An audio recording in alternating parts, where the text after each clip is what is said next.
여러분은 인생을 무엇이라고 생각하십니까? 저는 비록 인생을 길게 살지는 못했지만 인생은 기다림의 연속인 것 같습니다. 제가 어려서 초등학교 때는 그때는 국민학교 때였죠. 빨리 어른이 되기를 기다렸던 것 같습니다. 왜냐하면 빨리 어른이 되고 하면 학교도 가지 않아도 되고 또 내가 하고 싶은 것을 맘대로 하며 살 수 있다고 생각을 했기 때문이지요. 그런데 막상 어른이 되고 보니 생각했던 것과 달라서 혼동이 오기도 했습니다. 그렇게 어른이 되고 군대에 가니까 제대 날짜가 그렇게 기다려지더라고요. 그런데 군대 가면 고참들이 매우 잔인한 질문을 하지요. 너 제대 날짜가 얼마나 남았냐? 그러면 뭐라고 대답해야 될까요? 보이지 않습니다. 이렇게 대답을 해야 합니다. 왜요? 이유 없습니다. 그냥 보이지 않는다고 대답을 해야 합니다. 무조건 안 되는 거예요. 그렇게 군 생활을 하고 제대 날짜가 가까워지면 또 제대가 너무나 기다려지지요. 그리고 제대 후에 직장을 구하기 위해서 여기저기 이력서를 내고 나면 연락이 언제 올까 또 기다리기 시작합니다. 그렇게 직장을 구하고 마음에 드는 여자를 만나서 사랑을 고백하는데 여기서 또 여자들이 기다리게 만들지요. 저도 사모가 마음을 열기를 몇 개월간을 기다려야 했었는데요. 아마도 그 기다림의 시간을 포기하고 기다리지 않았다면 다시는 만나지 못했을 것입니다. 이처럼 우리 인생은 기다림의 연속입니다. 기다림은 지루할 수 있습니다. 어떤 분은 기다림을 잔인함의 극치라고 표현을 하기도 했습니다. 그만큼 기다리는 것이 힘들고 어렵다라는 것이죠. 그러나 기다림이 없다면 인생은 참 허탈할 것 같습니다. 아무것도 기다릴 것이 없다면 그 인생은 황량하게 그지없는 사막과도 같을 것입니다. 풀 한 폭이 자랄 수 없는 메마른 광야겠죠. 기다림이 없는 인생에서는 결코 행복을 찾을 수가 없을 것입니다. 우리의 인생에 기다림이 있기에 울고 웃는 행복이 우리의 삶에 깃들게 되는 것입니다. 사랑하는 사람을 기다리는 것은 행복입니다. 꿈이 이루어지기를 기다리는 것도 행복입니다. 희망찬 미래가 펼쳐지기를 기다림 역시 빼놓을 수 없는 행복입니다. 구약의 이스라엘 백성들은 바벨론의 압제, 페르시아의 어가, 그리고 로마의 횡포를 겪으면서 그들은 하나님의 약속을 기다렸습니다. 그들에게 메시아를 보내주실 것이고 메시아는 그들이 당하고 있는 모든 압제와 억압에서 그들을 구원해 주실 것이라는 그러한 확신을 갖고 살았던 것이죠. 그리고 고통이 더해지면 더해질수록 그들은 하나님께 부르짖으면서 보내주시겠다고 약속하신 메시아를 기다렸습니다. 결국 하나님은 그들이 기대하며 사모하던 메시아를 보내주셨죠. 바로 그 사건이 성탄입니다. 그러므로 성탄을 앞두고 모든 성도들은 인류를 향한 최대의 축복과 희망이 우리에게 다가온다는 사실을 기대하면서 거룩한 기다림을 가질 수 있어야 합니다. 그런데 사람들은 주님의 오심을 고요하게 준비함으로 기다리는 것이 아니라 분주하게 세상의 쾌락을 따라 흥청망청하기에 바쁘지요. 술로 밤을 지새우는 사람들이 있습니다. 새벽녘까지 취해서 비틀거리는 사람들이 있습니다. 연말마다 막년회다 송년회다 하면서 지난 한 해를 다 잊자고 하지요. 울적한 마음을 술로 달래려고 합니다. 정작 2000년 전에 이 땅에 오신 메시아를 기다림은 어디에서도 찾아볼 수가 없습니다. 그렇다면 우리는 어떤 마음으로 메시아를 기다려야 될까요? 앞에서도 말씀드린 바와 같이 기다림은 행복입니다. 그 중에 가장 큰 행복은 우리 주님의 오심을 기다림입니다. 수많은 신앙의 선배들은 손꼽아 주님의 오심을 기다렸습니다. 그런데 우리의 모습은 어떠합니까? 세상을 향해서는 많은 것을 기대하며 살아가고 또 기다리고 있는데 주님의 은총과 축복 그리고 주님의 오심에 대해서는 아무런 기대도 기다림도 없이 살아가고 있지는 않습니까? 이제 기다림을 회복해야 합니다. 세상에서 가장 큰 행복에 대한 설레임 속에 가장 지혜로운 기다림의 사람들이 되시기 바랍니다. 오늘 말씀은 신랑을 기다리는 10처녀의 이야기입니다. 예수님은 오늘 본문을 비유로 말씀하시면서 우리가 어떠한 마음으로 메시아를 기다려야 할지 가르쳐주고 계십니다. 오늘 말씀에 보니 10명의 처녀가 나옵니다. 이 처녀들은 결혼을 하는 신부의 들러리들이지요. 여기서 우리는 이스라엘 사람들의 결혼 문화를 먼저 이해할 필요가 있습니다. 당시 유대의 관습에 의하면 이스라엘 사람들은 보통 해가 진 후에 결혼식이 시작되었습니다. 결혼식 하루 전날 신랑이 잔치를 배설하고 친구들을 불러 잔치를 시작합니다. 그리고 다음 날, 즉 결혼식 날이 되면 신랑은 자기 친구들과 함께 열을 지어서 신부 집으로 행진해 갑니다. 그러면 신부 집에서는 신부의 아버지가 신부의 친구들을 초청을 합니다. 초청받은 신부 친구들은 신부의 특별한 친구들로서 10명을 초청했는데 그들은 신부의 들러리 역할을 했던 것이죠. 다시 말해서 10사람의 신부 들러리가 청함을 받고 신랑이 오기를 기다린 것입니다. 당시 신부의 들러리는 신부의 친구들이 맡았고 또 들러리들이 드는 등불은 모두 10개였다고 합니다. 여기서 특별히 10명을 청한 이유는 이스라엘 사람들은 10이라는 숫자를 완전수라고 생각을 했기 때문에 10명을 청한 것이죠. 그래서 회당에서의 공식 집회도 10명이 참석하지 않으면 회의가 열리지 않았다고 합니다. 오늘 본문에서도 그러한 풍습에 따라서 들러리 처녀들이 10명이 소개되고 있는 것이죠. 이것은 영적인 측면에서 볼 때 신랑 되시는 예수님의 재림은 10처녀로 상징되는 모든 성도가 대비하고 준비해야 함을 교훈하는 것입니다. 그리스도의 재림 앞에서는 단 한 명도 10처녀와 같은 상황에서 벗어날 수가 없고 따라서 지혜로운 처녀가 아니면 미련한 처녀에 해당되는 결과를 맞이하게 된다는 것입니다. 그런데 신랑이 신부를 데리러 신부집에 가는 시간은 정확하게 정해지지 않았습니다. 그렇기 때문에 신부의 들러리들은 신랑이 늦어질 것을 대비해서 등이 꺼지지 않도록 충분한 기름을 준비해야만 했습니다. 오늘 본문의 비유도 이러한 배경을 반영하고 있는데요. 특히 본문에서 신랑이 예측하지 못한 시간에 온 것이 강조되고 있는 것은 정말 또는 모든 성도의 신랑 되신 주님의 재림을 기다리는 성도들에게 예비함의 중요성을 일깨우기 위한 것입니다. 이처럼 신랑을 기다리던 10처녀는 신랑이 더디 오기 때문에 잠에 빠지고 말았습니다.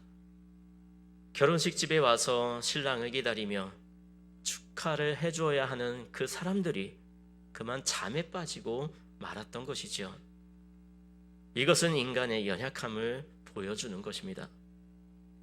우리 인간은 연약합니다. 인간은 누구나 다 약점이 있습니다. 신랑이 올 줄 알면서도 잠을 자는 것이 연약한 인간의 모습입니다. 슬기로운 자도 잠이 들었고 미련한 자도 잠이 들었습니다. 신앙이 좋다는 사람도 잠들었고 신앙이 없다는 사람도 잠에 빠졌습니다. 이것이 우리 인간입니다. 열처녀는 똑같이 특별한 일을 위해 초청을 받았고 신랑을 기다리다 깊은 잠에 빠지고 말았습니다. 그리고 똑같이 신랑을 맞기 위해 등잔을 준비했고 등잔에 기름도 가득 채워서 불을 피워 놓았습니다. 그러나 오늘 말씀을 보니 본문에 등장하는 열처녀는 두 부류의 사람들로 나뉘는 것을 볼 수가 있죠. 그중 미련한 다섯 처녀는 여분의 기름을 준비하지 않았고 슬기로운 다섯 처녀는 기름을 준비를 했습니다. 다섯 처녀들은 항상 신중하지 못하고 선견지명이 없는 자들로 살아왔기 때문에 신랑을 맞이하는 날에도 평소처럼 자신이 가지고 있던 그러한 성향을 자연스럽게 드러내고 있습니다.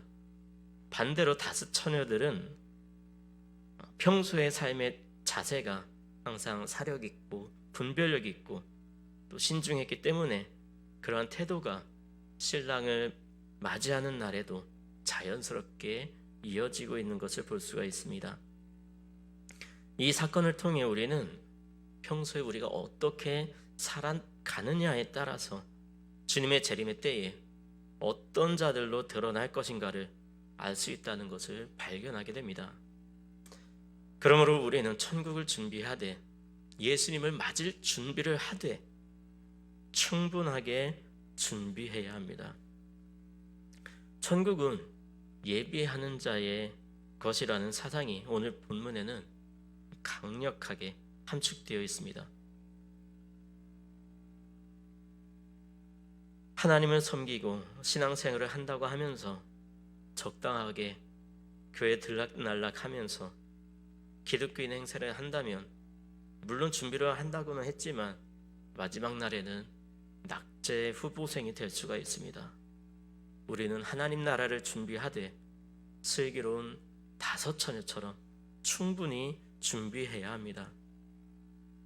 등만 준비한 미련한 다섯 처녀처럼 초청받았다고 자만하지 말고 여분의 기름까지 준비한 슬기로운 다섯 처녀처럼 충분한 기름을 준비해야 합니다. 밤이 되었습니다. 신랑이 더디옵니다. 그럼에도 불구하고 열 처녀는 신랑을 기다렸습니다. 그들은 왜 신랑을 기다렸습니까?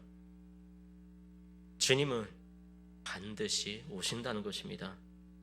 지금은 암울하고 암담해도 절대로 주님께서 다시 오시지 않을 것 같아도 반드시 주님께서 오시기 때문에 기다린 것입니다. 그렇습니다. 주님은 반드시 다시 오십니다. 주님께서 승천하실 때에 하늘에서 음성이 들렸지요. 갈릴리 사람들아 어찌하여 하늘만 쳐다보고 있느냐? 너희 가운데서 올려가신 이 예수는 가심을 본 그대로 오시리라. 그렇습니다. 주님은 반드시 다시 오십니다. 그러므로 우리는 주님의 오심을 믿음으로 준비해야 합니다. 주님의 오심을 사모하며 기다려야 합니다. 죄악으로 인해서 부끄러운 모습으로 우리 자신을 방치해서는 안 됩니다. 신랑 되신 예수 그리스도 앞에 가장 아름다운 신부요 혼인잔치의 가장 존귀한 손님으로 우리 자신을 준비하고 기다려야 합니다. 신앙의 선배들이 주님을 기다리는 데는 또 다른 이유도 있었습니다. 그것은 바로 주님께서 오시면 영광의 잔치를 배설하실 것이고 또 잔치를 준비하며 기다린 사람들에게 상상할 수 없는 기쁨의 잔치에 참여케 하실 것이기 때문이지요.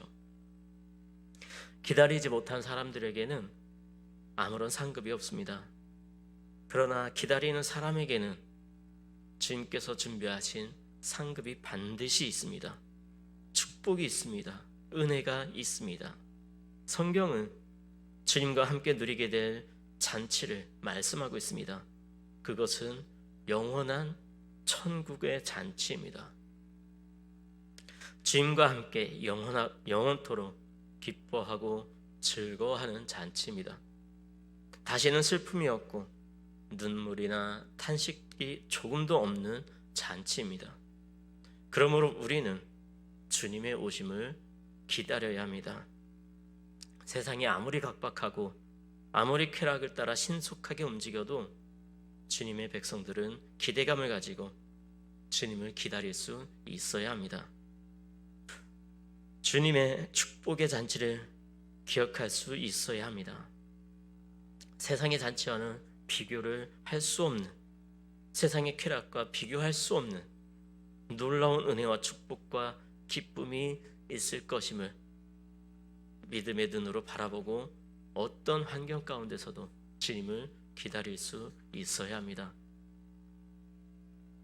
우리는 주님을 기다리는 신앙인이 되어야 합니다. 어리석은 다섯 처녀와 같이 주님을 기다려서는 안 됩니다. 슬기로운 다섯 처녀와 같이 기름을 준비해야 합니다.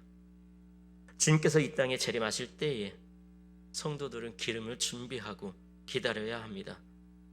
교회에는 열심히 다니고 신앙생활을 하는 것 같은데 기름을 준비하지 못하고 등불만 준비하고 있다면 그는 결코 주님의 잔치에 참여할 수 없을 것입니다. 그렇다면 우리가 준비해야 되는 기름은 무엇입니까? 그것은 바로 믿음입니다. 믿음의 기름을 준비해야 합니다. 세상 사람들은 풍요를 위해서 많은 것을 준비하죠. 재물을 쌓아놓고 준비합니다. 여러 가지 환경과 여건을 최상의 조건으로 만들어 준비합니다. 그러나 주님께서 재림하실 때에 이 모든 것은 아무것도 아닙니다. 다 불에 타서 없어질 것들입니다. 하지만 주님이 오실 때에 절대로 사라지지 않는 것이 있습니다. 그것이 바로 믿음입니다. 금보다 귀한 믿음을 우리는 준비해야 합니다. 어리석은 성도들은 믿음을 준비하지 못합니다. 자신의 등잔이 얼마나 좋은 것인가, 얼마나 비싼 것인가, 그것만 자랑을 하지요. 이런 사람은 결코 주님의 잔치에 참여할 수가 없습니다. 믿음이 없이는 결코 하나님을 기쁘시게 할 수 없습니다. 세상의 고통과 환난이 다가와도 절대로 그 믿음을 잃어버려서는 안 됩니다. 끝까지 견고한 믿음을 간직해야 합니다. 조금 타다가 없어질 그런 믿음은 안 됩니다. 주님께서 오시는 길을 끝까지 밝힐 수 있는 견고한 믿음을 우리는 가져야 합니다. 신앙은 기다림입니다. 주님께서는 기다리라고 말씀하셨습니다. 내가 다시 올 것이라고 말씀하셨습니다. 다시 올 때에는 아무런 힘없는 말구유의 어린아이로 오시는 것이 아니라 하늘과 땅의 영광을 가지시고 천국잔치의 신랑이 되셔서 우리 가운데 임하실 것이라고 말씀하고 있습니다. 그러므로 우리는 믿음의 눈으로 주님을 바라보며 기다려야 합니다. 10처녀는 모두 기다렸습니다. 그러나 어떤 사람은 그 기다림으로 주님의 잔치에 들어갔지만 어떤 사람은 주님의 잔치에 들어가지 못하고 슬피우는 신세가 되고 말았습니다. 그 이유가 무엇입니까? 바로 준비한 기름이 없었기 때문입니다. 오늘 우리가 주님을 기다린다고 하면서 교회에서 직분도 받고 여러 가지 일들을 감당하고 있는데 정작 기름을 준비하지 못하는 어리석음 가운데 있어서는 안 되겠습니다. 믿음의 기름을 준비해야 합니다. 예수 그리스도를 믿음으로 고백하고 주님을 위해서 끝까지 헌신하는 참된 믿음의 기름을 준비해야 합니다. 누구든지 종말의 그날을 알 수 없기 때문에 깨어 준비해야 합니다. 세상의 욕심과 재미에 빠져 육신의 깊은 잠에 취할 것이 아니라 영적으로 깨어 믿음과 성령 충만해야 합니다. 우리는 시간적으로나 건강에 있어서 모두 다 제한적인 인생을 살아가고 있습니다. 그러므로 이 제한적인 인생의 삶 속에서 우리는 주님의 재림을 기다리며 슬기롭게 살아가야 되겠습니다. 기도하겠습니다.